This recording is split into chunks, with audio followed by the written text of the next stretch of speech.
မင်္ဂလာပါခင်ဗျဒါလေးကတော့32လက်မ TCL Android TV လေးပဲဖြစ်ပါတယ်ဗျ Android TV ဆိုတော့ဗျာကျွန်တော်တို့ဖုန်းနဲ့လည်းချိတ်လို့ရတယ် Wi-Fi ချိတ်ပြီးတော့လည်းကိုသုံးကျင်တာတွေသုံးလို့ရမယ်ဗျနော် YouTube တွေဘောလုံးပွဲတွေရုပ်ရှင်တွေတခြားသောလိုအပ်တဲ့ software တွေကိုပါထပ်ထည့်ပြီးတော့သုံးလို့ရပါတယ်ဗျလုံးဝကျွန်တော်တို့ဒီကောင်လေးကတော့ Smart ထက်ပုံမြင့်တဲ့ Android TV 64ပါဗျရှာရှာပါပါเนาะကျွန်တော်တို့ဂျပန်တွေကနေကျွန်တော်တစ်ခါလေကြမှာပါတာပါ model လည်းမြင့်ပါတယ်ဗျ model ကဒီကောင်က2021ခုနှစ်ထုတ်ပါဗျလုံးဝ model လည်းမြင့်တယ်ဘောင်လည်းပါတယ် function လေးလည်းစုံပါတယ်ဗျဟုတ်ကဲ့ကျွန်တော်သူ့ရဲ့အထဲထဲမှာဘာ function လေးပါလဲဆိုတော့ကျွန်တော်တစ်ချက်ပြပေးချင်ပါတယ်ဒီကောင်လေးက Android TV ဖြစ်သွားတဲ့အပေါ်မှာ TV setting တွေကအစအင်္ဂလိပ်လိုဖြစ်သွားပြီးတော့ကျွန်တော်တို့သုံးရတာပို့ပြီးတော့လွယ်ကူသွားပါမယ်ဗျနော်အင်္ဂလိပ်လိုလည်းပြောင်းပြီးသုံးလို့ရတယ်ကျွန်တော်ဒီမှာဆိုရင်ကျွန်တော်ဒီမှာ Netflix တို့เนาะ YouTube တို့တခါတည်း original ပါလာမယ်ဗျเนาะ original ပါလာပါမယ်ပြီးတော့ဒီမှာ Google Play ပါမယ်เนาะဒီမှာကျွန်တော်ဖုန်းနဲ့ချိတ်တာလေးတွေပါမယ်ပြီးတော့တခြားသောကိုယ့်အတွက်အသုံးဝင်တဲ့လိုအပ်တဲ့ပေါ့เนาะ TV မှာသုံးလို့အသုံးပြုလို့ရတဲ့ software လေးတွေကိုလည်းထည့်ထည့်လို့ရပါသေးတယ်အဲ့တော့ဗျာလိုအပ်သမျှ function တွေကြီးကျင်သမျှဟာတွေအကုန်လုံးကို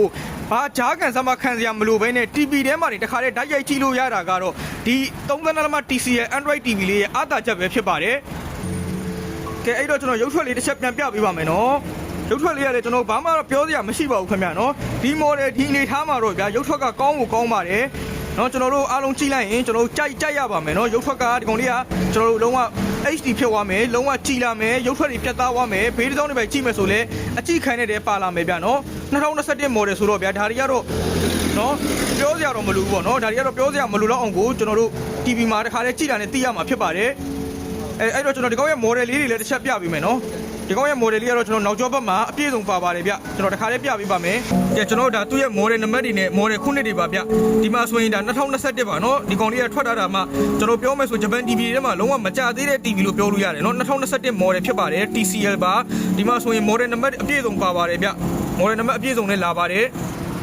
ဟုတ်ကဲ့ပါဗျဒီကောင်လေးကိုဝယ်ယူမယ်ဆိုရင်တော့ကျွန်တော်တို့ကအာမခံတစ်နှစ်နဲ့ရောင်းချပေးမှာဖြစ်ပါတယ်ခင်ဗျကျွန်တော်တို့ရောင်းချပေးမဲ့ဈေးနှုန်းလေးကတော့4,19,000ကျပ်ထဲဖြစ်ပါတယ်ခင်ဗျအလုံးလေးကတော့ဒဏ်ရာအနာစာဘာတစ်ခုဆိုတစ်ခုမှမပါပါဘူးเนาะအလုံးအသက်စင်းလုံးကြောလေးပါမြင်တာနဲ့တန်းကြရမဲ့ TV လေးဖြစ်ပါတယ်เนาะဟုတ်ကဲ့ဝယ်ယူခြင်းနဲ့ဆိုရင်စိတ်ဝင်စားလို့ဆက်သွယ်မှာယူခြင်းနဲ့ဆိုရင်တော့ကျွန်တော် comment မှာဒီဗီဒီယိုရဲ့ comment မှာကျွန်တော်စိုင်လိပ်စာအပြည့်စုံနဲ့ဖုန်းနံပါတ်တွေကိုရေးပေးထားပါတယ်ခင်ဗျအားလုံးလည်းကျေးဇူးတင်ပါတယ်